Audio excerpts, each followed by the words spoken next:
Hello and welcome to the walkthrough for tutorial 5.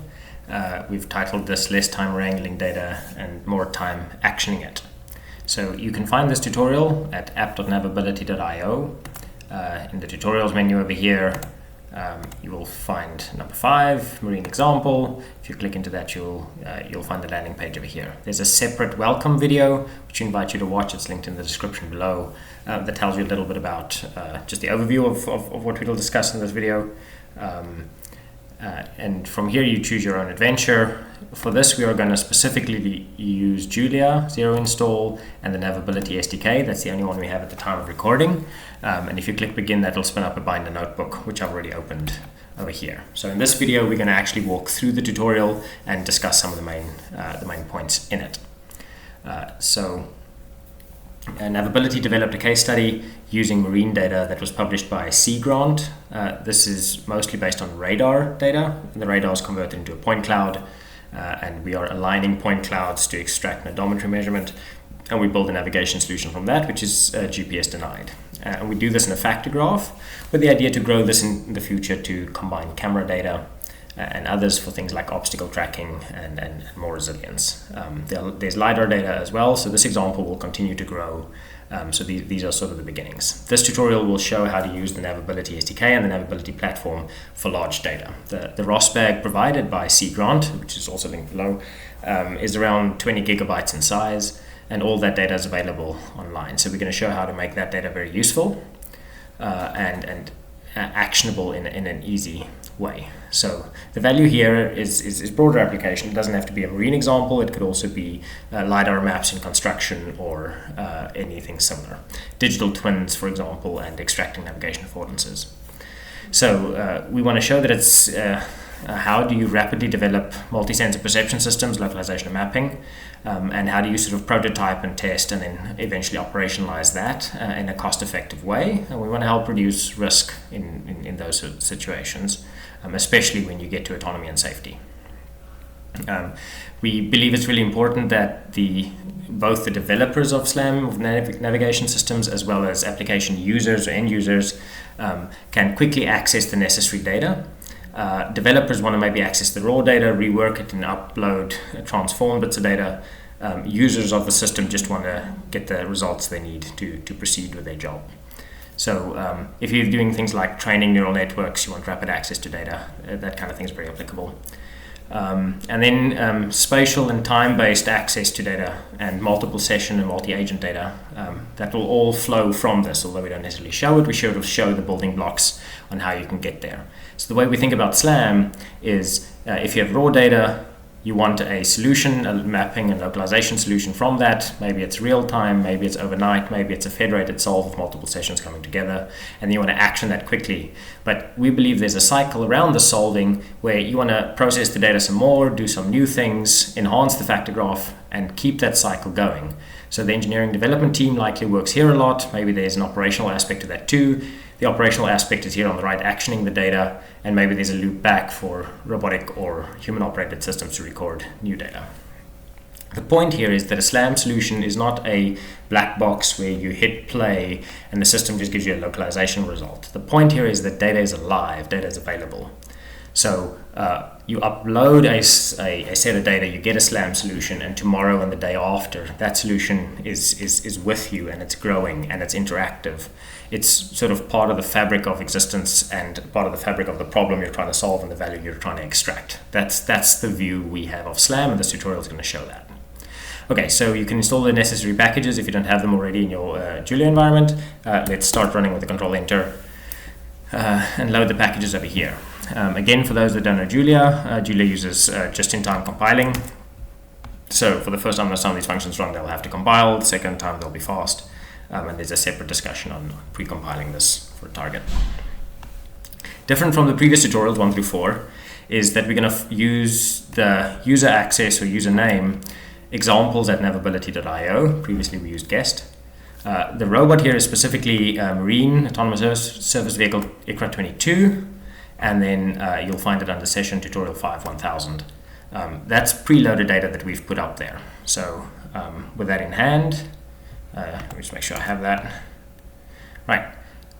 we're telling you there is a session on the servers that you can find. So how would you discover what's going on in that session? So maybe the first thing to do is just list the variables that might be associated with that session. So this is doing a request to the system, to the server. It's compiling, and this is an asynchronous call. That's the authorization and access is needed. That's the context of what you're trying to find, and then fetch the asynchronous call. And there it is. Here's an unsorted list of obviously a many number of variables in the system. X in this case are just poses. All right, let's maybe see a little more. Let's get a specific variable. I saw X284 over here up top.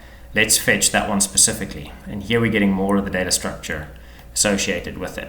So there's some specific data. We see that the variable type is Rome, pose2 type.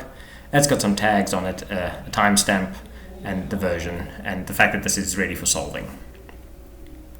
All right, so maybe you're curious about, you've uploaded variables, are there numerical values that are based on initialization?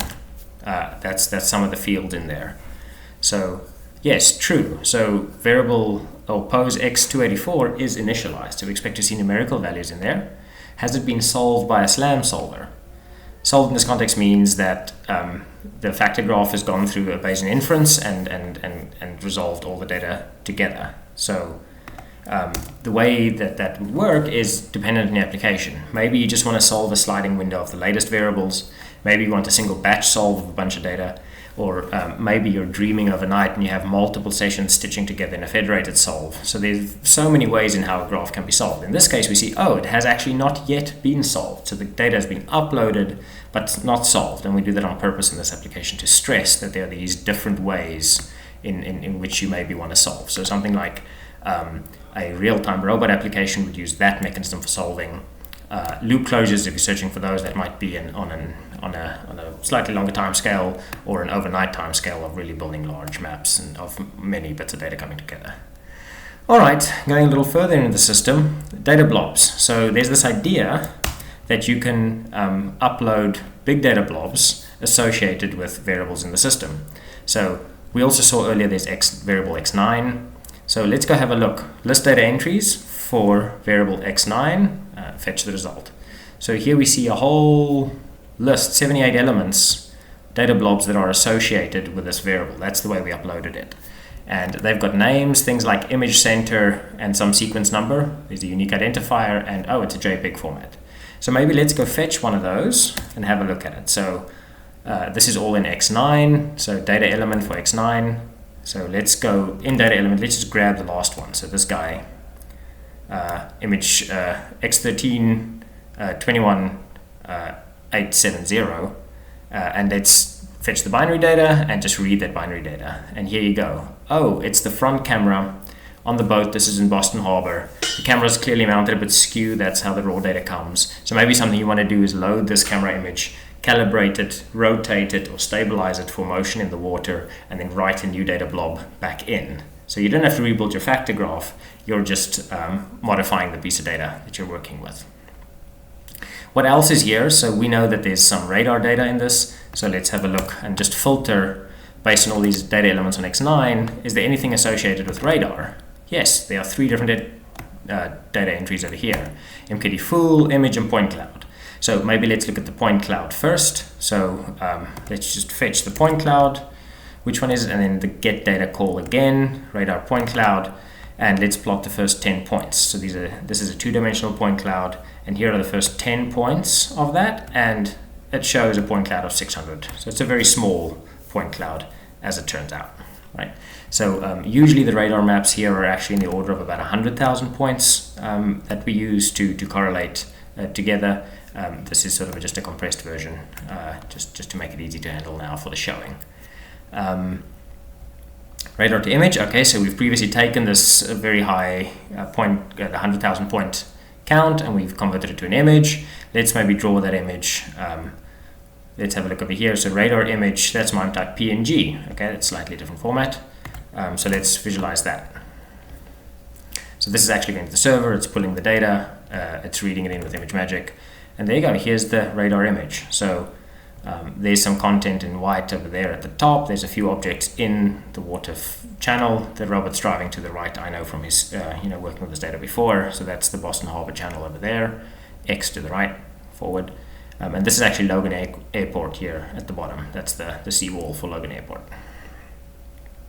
Okay, so how would you add more data? So we can't run this line, it's going to give an error because we don't currently have, we're not authorized as, for examples, to upload anything. But what I could maybe do is, let me go to app.navability.io.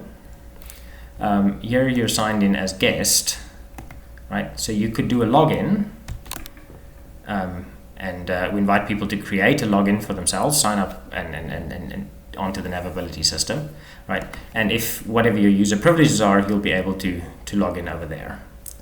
So I don't have the examples password on me now, but that would allow you to get the tokens you need to be able to push data, and that's exactly how we built this tutorial. So just like you'd fetch data and rework it, maybe you do object detection, you can push the data back up and go back and forth. So I kind of want to at this point just stress what we said earlier, this idea that the data is alive. So raw data comes in, you maybe do some solving, and the user's action and visualize results.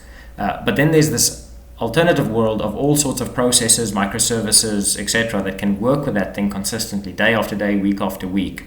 So we don't see a SLAM solve as a one-shot thing from raw data. We see it as an actual persisted, real, alive asset that you'd use in your business operations. Okay, so how did we build for the application example the map? So here are two consecutive radar sweeps from the surface vehicle. White is the one radar map, green is a later sweep, and then we correlate the two together. And on the right hand side is the intensity map of just densely correlating everything just for the visualization. The calculation doesn't do it dense. This is just to show. And in this very specific case we pulled out here, you see bimodal. So there are two hotspots in the correlation.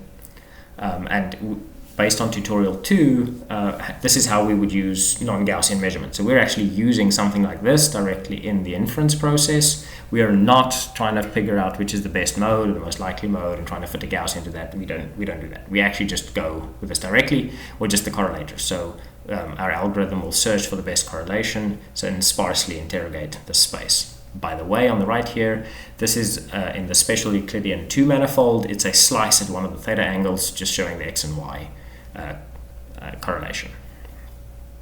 Cool. So how does that work? Let's have a look at factors. We looked at variables before.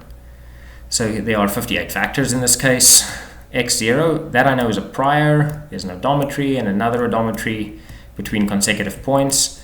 These factors, maybe we can get a little bit more information about it. So let's do a get factor on x4 to x9. Again, here's more sort of engineering data. There's a timestamp to it. Let's specifically look at the function type, right? So under it over here, scatter align pose 2. So that's the thing that is doing this job of aligning point clouds together based on intensity. And oops, that's not where I meant to go, but that's interesting. We'll go there in a moment. I clicked on that picture, so you're welcome to.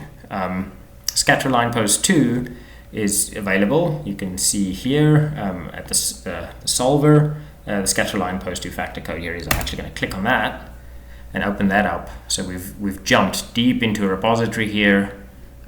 Images scatter line pose 2. Here's the code, and here's actually the algebra, the math for how does that point cloud alignment work in our system. So you're welcome to inspect that, and we invite any issues and comments and so forth over here. So and come look at the documentation on precisely how this works. I won't discuss the details of that here. All right, so we believe that users of the system would probably already have their own visualizer. So we're not going to try and compete and build a better visualizer. So one of the things we want to stress is that you're able to pull the data out yourself and use it within your existing visualization environment. We will also develop, we've recently been talking with the folks from Foxglove, and we expect to work with them more when we use that as a visualizer. But just for like basic awareness, the NavAbility app just gives you sort of a high-level overview. So as in the other tutorials, we generate these tags. So let's just have a look at what does all this data look like. So just basic situational awareness. So here's the robot session. So in the hamburger menu, we're actually down here in geometric map. It's the same page. And the filters are set up examples at NavAbility.io, robot, and the session.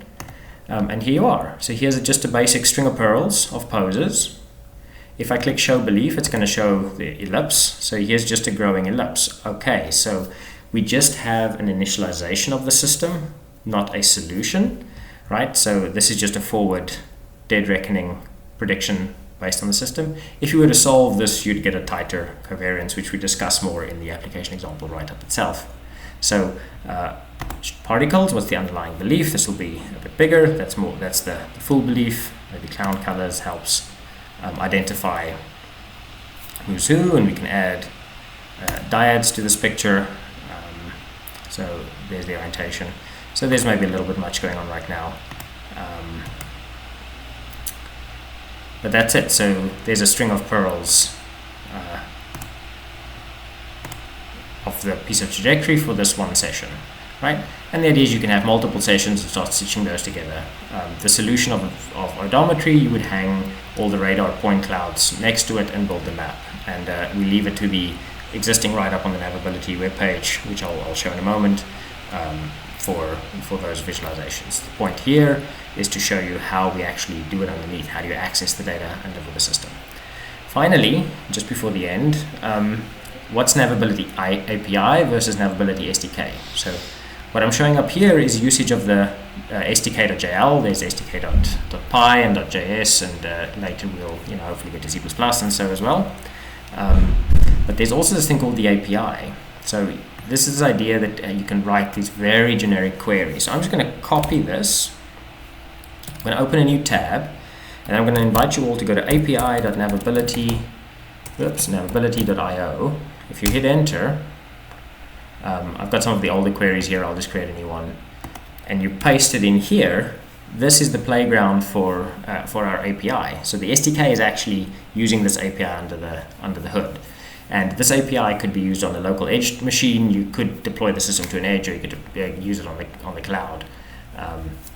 This is the mechanism in which we interact. So if we run that, it's going to extract the data. So the user examples at NavAbility.io has 2 robots associated with it: Marine ASV ICRAC 22 and TestBot 001. So that's just a really interesting piece. And there's an entire world in here. And we invite you to get in touch with NavAbility to learn more and how this could help you. Okay, so we're always curious to hear. We've got a Slack channel, or reach out to us at info@navability.io. This discussion here tells you a little bit about how we put together the marine application example. So now I'll click on it, the same as the picture above.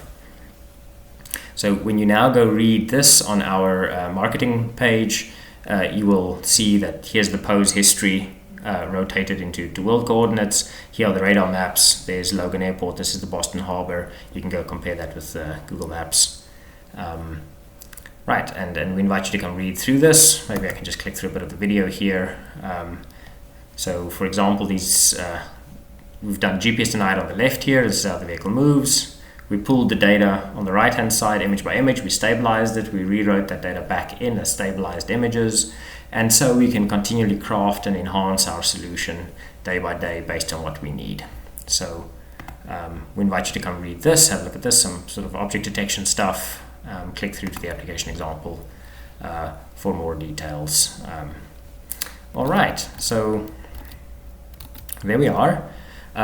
Where can you go from here? So we've just got to put out a few ideas, right? Query spatial relationships, the idea of obstacle avoidance, colregs, maybe tracking boats from radar, combining radar and camera images together. There's LiDAR data as well. So the idea that if you have 100 or 200 or 1 terabyte set of data around a factor graph or multiple factor graphs, that's what the system is built for. So we hope the tutorial 5 just tells you a little bit more and shows you a bit more about how our system works. And if you haven't seen the other tutorials, we invite you to come have a look. Thank you very much.